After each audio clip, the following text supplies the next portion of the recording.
Bonjour à toutes et tous, je viens d'arriver à Mayotte où les équipes de solidarité internationale sont présentes depuis 1 an. Je vous emmène avec moi à la découverte des opérations qui sont mises en place sur le terrain.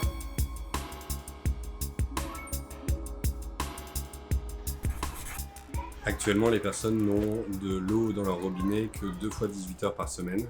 Ça, ce sont pour les personnes disposant d'un robinet et d'un accès à l'eau à domicile.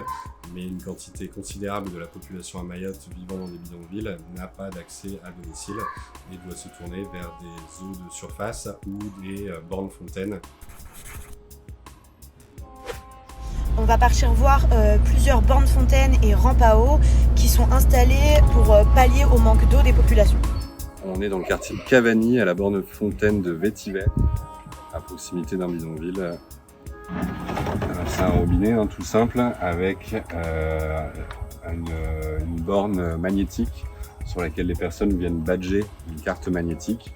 En badgeant, le crédit qui est disponible sur leur carte va réduire et l'eau va couler au fur et à mesure. Là, pour le moment, on a l'impression qu'il n'y a pas d'eau dans la borne fontaine. On est devant des rampes à eau qui ont été installées pour la crise de l'eau. Elles sont supposées être sur le chemin de l'eau et ne jamais être coupées. Être approvisionnées 24 heures sur 24 en cas de besoin pour toutes les populations. Et comme vous voyez, il n'y a pas d'eau au robinet. On va à Mamoudzou, dans le quartier de Cavani, où vivent des personnes qui demandent l'asile et qui vivent dans des conditions très précaires. Je suis parmi les gens qui dorment ici à l'extérieur et que j'ai trouvé qu'il y a des difficultés ici pour les installations sanitaires. Parce qu'il y a des enfants qui fréquentent, il y a aussi des femmes, des hommes, donc c'est pour tout le monde. Donc la toilette est saturée. On va dans le quartier de Langara pour échanger avec les familles qui vivent sur place. Donc, le Langara, c'est un tout petit quartier dans lequel il y a environ une dizaine de ménages. Et ces ménages-là ont eu en fait une distribution de filtres parce qu'en fait ils utilisaient un puits qui est aux abords du village, un puits assez boueux.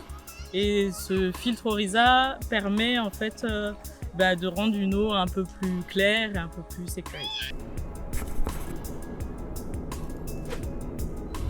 Ma mission auprès de l'équipe de solidarité internationale à Mayotte se termine. La crise de l'eau perdure à Mayotte et elle touche tout le monde.